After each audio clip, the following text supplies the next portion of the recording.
Hi guys, I'm Charlie Book Fanatic. Welcome back to my channel. Today I'm going to talk about Own Voices October. Own Voices October is hosted by Katie from Katie Loves to Read and Mel from I don't know the name of her channel, but I will link both of their channels down below for you to check out. They are hosting Own Voices October, which basically means you're going to be reading Own Voices books throughout the month. You can choose how many you want to read. And Own Voices, how do I explain this? If the author is writing from their own experiences, this could be race, this could be mental health, sexuality, literally anything. The author has to be from a minority group. The majority of people is white, cisgendered people. So this could be, I don't know, a Mexican gay author writing about a Mexican gay character. Also, I'm sorry if I sound really fucked up, like my throat hurts like hell, and I threw up yesterday, so I'm quite sick. Anyway, I'm trying to be all happy and stuff. I actually went home earlier from classes today because I felt too sick, but I do feel like I have so many video ideas and I just want to film them already, and I felt really guilty that I hadn't mentioned Own Voices October in my TBR video, so I do want to talk about it in a separate video. So actually last Saturday there was an Own Voices October chat going on, and I was on Twitter at the right time and I participated in this chat, and Katie had asked us some questions to answer and interact with each other, and I thought it was very interesting. And I asked Katie if I could use her questions and talk about them in depth in the video, and she said yes. So that is actually what I'm going to do today, because Twitter is quite limiting and I really am not good at keeping it short. So, you know, a video might be the best option to get out all of my thoughts and feelings. The first question was, recommend an Own Voices book that you want people to read. And on Twitter, I actually recommended When We Collided by Emery.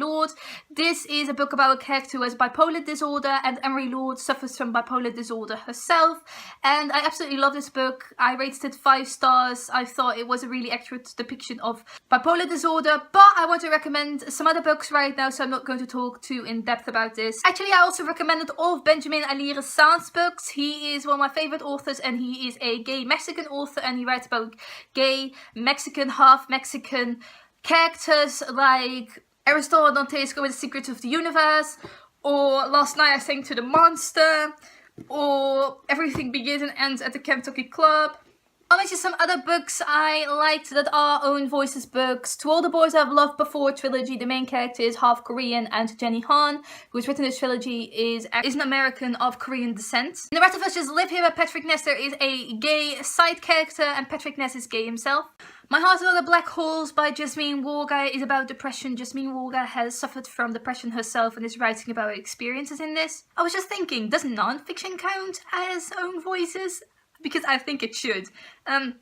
If that's the case, I would also recommend The Diary of a Young Girl by Anne Frank, or Anne Frank. Let's move on to the second question here, which is, what would you say to people who say they don't want to seek out diverse books and authors, but that they are just looking for good stories?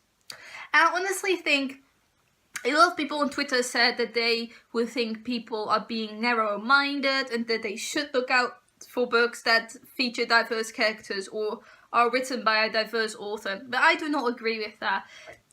Okay, if someone is saying that they do not want to read books with diverse characters, I could understand that.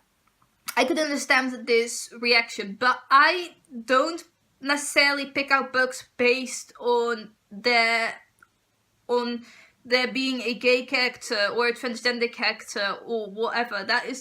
Those are not really buzzwords for me, honestly. I read a premise, and if it sounds interesting to me, I pick it up. I don't go looking for certain things in it. I still read a big variety of things, and I honestly think it's okay if you don't read diversely on purpose. If you don't read on any books featuring diversity, I do think that you are being an idiot and you should read more. But if you don't do it consciously, if you don't think about it, I don't think that is a problem, really. If you want to read good stories, that's fine.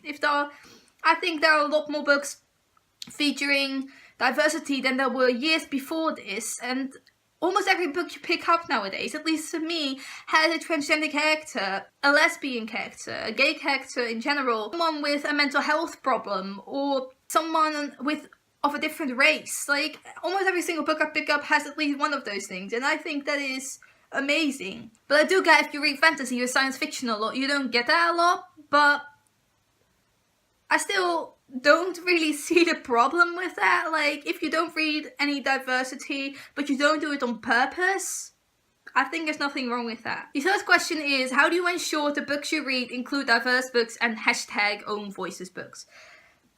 Again, I said it on Twitter, but I honestly don't ensure anything. I look on Goodreads, of course, I do, but with me, the case is, I read a lot of books with diversity in them, because those are the kinds of books I read. I read a lot of contemporary, and diversity is a lot more common in contemporary than it is in fantasy and science fiction or other genres. So for me, it's not really a problem. I don't have to ensure anything. There's always some kind of diversity in my books, but I do get that some people do have this problem, and I do think there should be more diversity in fantasy books. But like, I was reading The Rose Society, which is the second book in the Young Elite by Marie Lu recently, and I just finished it.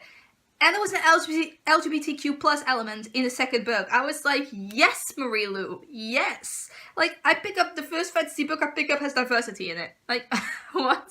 And the last question is, Chimamanda Ngozi Adichie is frequently hailed as the only author you need to read to understand the Nigerian experience. Do you think this kind of generalization in regard to a particular author is problematic and could be damaging to a country? And I went really in depth on this on Twitter.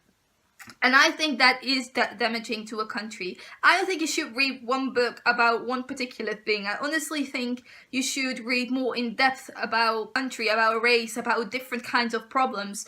Because one person doesn't stand for a whole country. Chimamanda doesn't stand for Nigeria. She is one person in this whole country full of different people. And she doesn't stand for the rest of the people in Nigeria. I mean, if you have read one memoir by a gay person, doesn't mean you know every single experience that every single gay person in the entire world has had, because everyone experiences everything differently. And I really think you need to think about that, because you can't say you know everything about a certain aspect in someone's lives if you have read one book about it or researched one article online. Like, you may have read Chimamanda's book, but there are loads more people out there, and there's loads more Nigerian books to be read. You should, if you want to know more about it, you should just look into it, because there are things to be read. And I don't think you should go around and preach, you know, everything about Nigeria by just having only read books by one single author from that country. So these are my opinions. Let me know down below, what are your opinions on these questions? I would love to know. Thank you for watching. Goodbye.